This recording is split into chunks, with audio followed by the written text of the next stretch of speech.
कंचन पाटेकर हैं और मेरी व्याख्यान का विषय है वर्तमान समय में साहित्य की प्रासंगिकता। आचार्य द्विवेदी के अनुसार ज्ञान राशि के संचित कोश का ही नाम साहित्य है।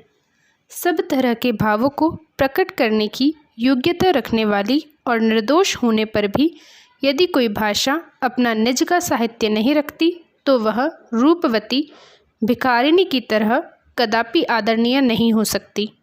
उसकी शोभा, उसकी श्री संपन्नता, उसकी मान मर्यादा उसके साहित्य ही पर अवलंबित होती है। प्रासंगिकता का अर्थ है जो हमारे विचारों का अनुमोदन करता है और आज के अनुकूल हो। वर्तमान वैज्ञानिक तकनीकी युग में यह प्रश्न अत्यंत महत्वपूर्ण है कि साहित्य जैसी कलाएं जो जीवन की मूलभूत आवश्यकताओं को पोषित नहीं करती, उनकी कोई प्रासंगिकता है या नहीं। प्रासंगिकता का अभिप्राय है कि वह वस्तु समाज के अस्तित्व या विकास में कोई ऐसा योगदान दे पाती है या नहीं जो समाज के लिए महत्वपूर्ण या अपरिहार्य हो। कोई भी साहित्य मनुष्य का पेट चाहे न भरे, वह मनुष्य को मनुष्य की तरह रहना अवश्य सिखाता है।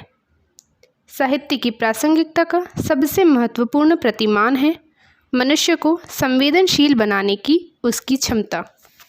संवेदनशीलता वह क्षमता है जिससे मनुष्य अपने आसपास के परिवेश, अन्य मनुष्यों तथा प्राकृतिक जीवन में गहरी वेदना को गहराई से अनुभव कर पाता है।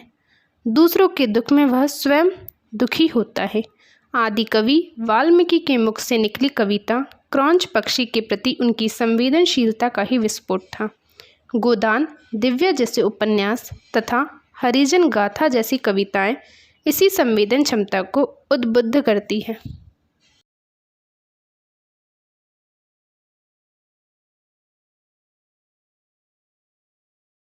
साहित्य समाज का दर्पण है। इस उक्ति को महावीर प्रसाद द्विवेदी ने अपनी साहित्य की महत्ता में रेखांकित किया है। साहित्य के माध्यम से व्यक्ति अपने प्राचीन काल की संस्कृति और सभ्यता की जानकारी प्राप्त करता है और उसे आने वाली पीढ़ियों तक पहुंचाने का भी प्रयत्न करता है। मानव जाति की मार्मिकता यदि कहीं प्रत्यक्ष रूप से देखने को मिल सकती है तो उनके साहित्य रूपी आईने में ही मिल सकती है। अतः साहित्य व समाज एक दूसरे के पूरक हैं। साहित्य की रचना करने वाला व्यक्ति अपने भावों व विचारों को वाणी के माध्यम से व्यक्त करता है और समाज का प्रतिनिधि बनकर समाज का चित्र प्रस्तुत करता है। इस प्रकार साहित्य और समाज में अन्योन्याश्रित संबंध है। वर्तमान में विज्ञान व प्रौद्योगिकी का महत्व बढ़ता जा रहा है। यह कहना अतिशयोक्ति नहीं होगा कि जहाँ विज्ञान जीवन को सुगम बनाते हैं, वहीं साहित्य मानव जीवन के लिए औषधि का कार्य करता है। साहित्य को पढ़ने से मानसिक सुख की प्राप्ति होती है। व्यक्ति में भावुकता व संवेदनशीलता जैसे गुणों का विकास होता है। साहित्य न सिर्फ वैचारिक स्तर पर प्रगतिशीलता को धारण करता है, बल्कि अपने समय की प्रगति विरोधी, रूढ़िवादी तथा यथास्थितिवादी वैचारिकता का भी पुरजोर खंडन करता है। उस समय के समाज में वांछनीय परिवर्तनों के लिए सक्रिय रूप से सहायक हो पाता है। साहित्य समाज का केवल तटस्थ दर्पण ही नहीं है, बल्कि समाज के जीवन में सक्रिय हस्तक्षेप भी करता है। जहाँ जहाँ समाज कमजोर होता है, वहाँ वह परिवर्तन का आह्वान करता है। उदाहरण के लिए दिनकर की निम्नलिखित पंक्तियाँ क्रांति का ही आह्वान करती हैं। सदियों की ठंडी बुझी राख सुगबुगा उठी, मिट्टी सोने का ताज पहन झटलाती है।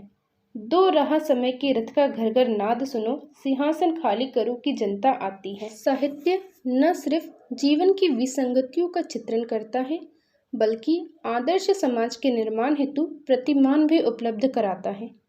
कोई भी समाज जिस समय संक्रमण के दौर से गुजरता है तो उसके समक्ष सबसे बड़ा प्रश्न यही होता है कि वह किन मूल्यों, नैतिक आदर्शों को स्वीकार करे।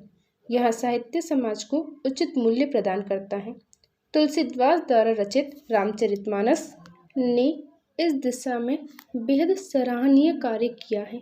अभी हाल ही में जब संपूर्ण विश्व कोरोना महामारी के संक्रमण से गुजर रहा है, सभी लोगों को एक दूसरे के सहयोग की नितांत आवश्यकता है। ऐसे में तुलसीदास की निम्नलिखित पंक्तियाँ उसे उचित मार्गदर्शन प्रदान करती हैं। परहित सरिस धर्म नहीं भाई, पढ़ पीरा सम नहीं अधमाई। स्वस्थ मनोरंजन भी साहित्य का महत्वपूर्ण प्रदेय है, जो उसे मानव समाज हेतु प्रासंगिक बनाए रखता है। मनुष्य कोई यंत्र नहीं है जो सिर्फ भौतिक सुविधाओं का दास हो। उसका वास्तविक स्वास्थ्य इस बात पर निर्भर करता है कि वह मानसिक तौर पर प्रसन्न रहे। यह मानसिक प्रसन्नता तो उथलेपन व हल्केपन से भरी गतिविधियां भी दे सकती हैं, परंतु साहित्य मनोरंजन के साथ नैतिक आदर्श भी प्रदान करता है। आचार्य रामचंद्र शुक्ल ने अपने निबंध कविता क्या है में यह बताया है कि साहित्य कोई नैतिक संदेश तभी दे सकता है जब वह पाठक के मन को मनोरंजन से बांध सके। इस दृष्टि से हिंदी के कई साहित्यकार जैसे बिहारी, भगवती चरण वर्मा अत्यधिक सफल सिद्ध हुए हैं। बिहारी का दोहा है, कहत नटत रिजत खीजत मिलत खिलत लजियात, भरी भौन में करत है नैनो हिस्सो बात। आज की युवा पीढ़ी कितनी विवश है। उसे अपना जीवन बिताने के लिए एक नहीं, दो नहीं, बल्कि कई सारी प्रतियोगी परीक्षाओं का सामना करना पड़ रहा है। इसके बावजूद उसके हाथ सिर्फ निराशा और हताशा ही लग रही है। कम मेहनत और अधिक पाने की लालसा उन्हें मीडिया और फिल्मी दुनिया की ओर खींच रही है। कोई कौन बनेगा करोड़पति में जाना चाहता है, तो कोई अंताक्षरी में। ऐसी आधुनिकता के सैलाब में बहने वाली युवा पीढ़ी को सही दिशा निर्देश देने का काम साहित्य ही कर सकता है।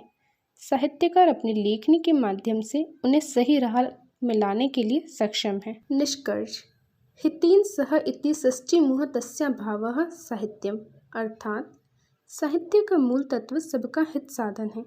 साहित्य समाज की उन्नति और विकास की आधारशिला रखता है।